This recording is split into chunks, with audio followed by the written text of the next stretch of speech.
Most of our colleagues have finished up. A lot of them have packed up, and they're heading back for their home states to begin the August recess. And I wish them all well, especially the one who just preceded me on the floor here tonight.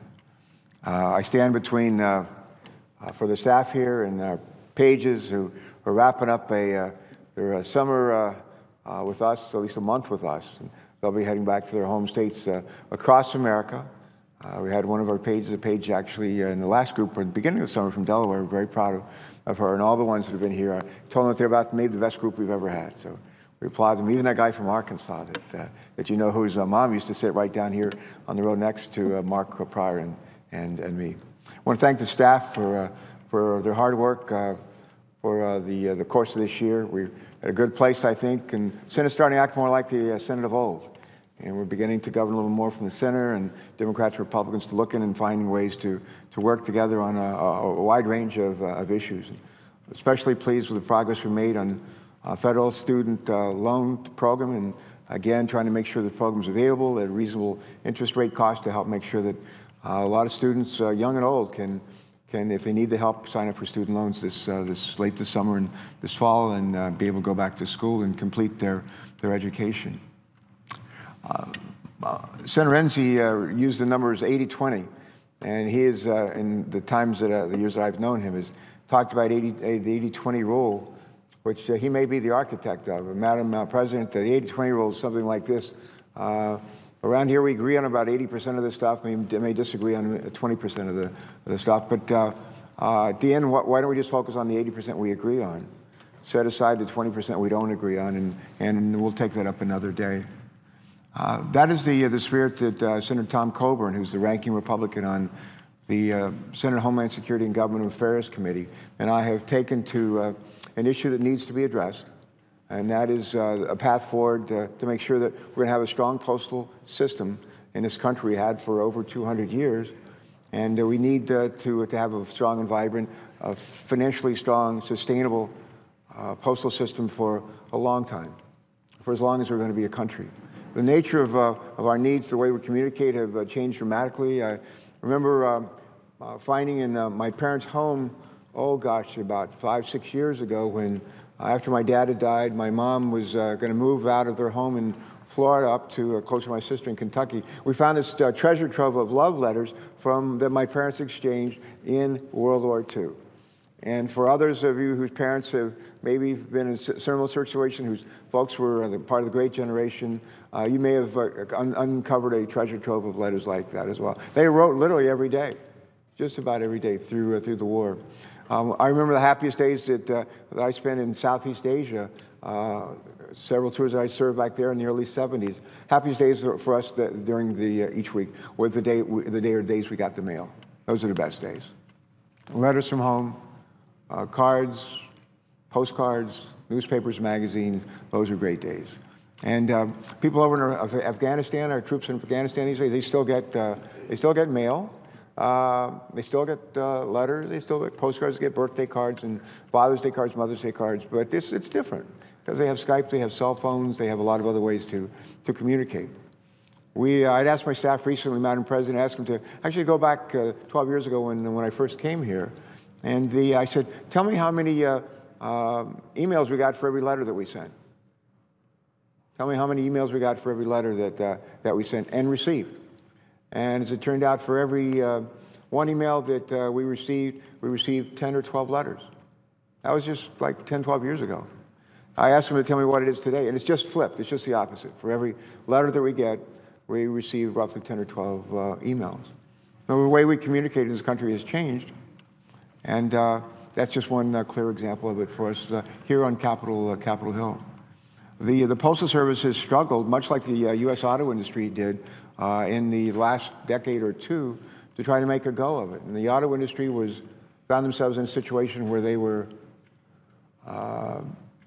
had more plants than they need, they had more suppliers than they need. They had really, in some ways, more different models than they needed. And they had, sadly, more employees than they needed, given their market share, which was about 85% when I was in Southeast Asia, and it dropped to about 45% 3-4 years ago.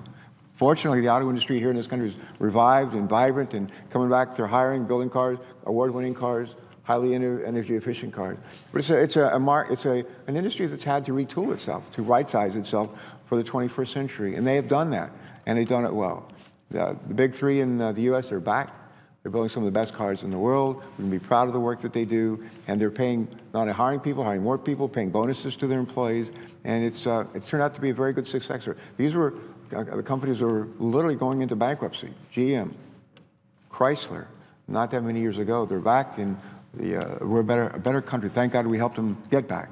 And Ford building great vehicles. What do we do about the Postal Service? The Postal Service is about 7 million people who work for the Postal Service or have jobs that relate to and are connected to directly or indirectly to the Postal Service. 7 million jobs. 7 million jobs. Well, what do we do about them? I think what we need to do, and what we're trying to do with the legislation that Dr. Coburn and I are introducing tonight, bipartisan legislation, we've worked on it for the last 6 months. And I really want to thank him. I want to thank his staff. Especially Chris Barkley, who's here on the floor with us, who's worked very closely and hard with John Kilvington, who's a member of the majority staff on Homeland Security and Government Affairs. Really want to thank them and a lot of other people in our staff, Democrat and Republican staff, majority and minority staff, for the terrific work they've done to try to find the middle, to focus on that 80% that we can agree on, 20% that we can't agree on, we'll put it off to another day. And the legislation that we've written, put simply, is that how do we make possible and ensure that this Postal Service, which is literally spelled out, called for in our Constitution all those years ago, is still relevant today, able to be financially viable today, meet our communications, help meet our communications needs today in a different age, in a digital age. And they can do this. They can do this. And there's a lot in the legislation that will help make that possible. We have not written a perfect bill. The ones that I've ever written or co-authored or authored, believe me, they're not perfect.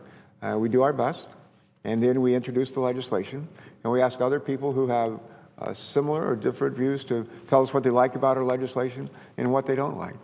And we, in introducing this legislation, we would just invite folks from around the country, where they happen to be residents, consumers, people who live in homes, families that rely on the mail, where they happen to be businesses that use the mail broadly, where they happen to be folks who send out magazines or catalogs or other nonprofit groups or other folks, or the folks who work for the Postal Service, the customers of the Postal Service, the employees, the retirees. We welcome your input. As you have a chance to look over what we've written, we ask you to see if you can help us make it better. Over in the House of Representatives, Congressman Issa, Congressman Cummings have been working along with their colleagues on legislation that's been reported out of committee over there, I think on a party line vote. And one of the things that I think is really important about our work here, I wanted very much for us to write a bipartisan bill. And Dr. Coburn wanted us to write a bipartisan bill. Neither one of us have gotten everything we want. The nature of compromise is there's some things you frankly aren't all that enamored with. And I think that's the case here. Our pledge going forward is to continue to work together, to ask Democrats and Republicans to help us improve on this legislation. The challenge for us is this: in a digital age, where people use Skype and internet and in Twitter and all, how do we enable the Postal Service to use what is truly unique? And that is a company, if you will, and they really are. It's a public-private company, but it's a big company. I think the second largest employer in the country. How do we enable them to use what is truly unique? And that is a business that goes to every mailbox in this country 5 or 6 days a week. How do we enable them to make a profit and to be financially sustainable and to meet some of our communications needs, and without huge ongoing reliance from taxpayers, from the Treasury, to do that? I think they can do it. I think they can do it. And I think the legislation that we've written will help make that possible. I want to say a special thanks to a number of folks. We want to thank the Postal Service, led by Pat Donahue, their Postmaster General, the Board of Governors there, the folks who are part of the Postal Service, the folks who represent hundreds of thousands of postal workers, or to the unions, to businesses across the country who use the Postal Service, who rely on the Postal Service, and a lot of customers, just regular people, who have given us their ideas and shared their ideas with us in towns large and small, cities and states large and small. We look forward to your input and your criticism, constructive, we hope, to make this legislation even better. And again, I would say to our staffs who work so hard to get us to this point, a real special thank you.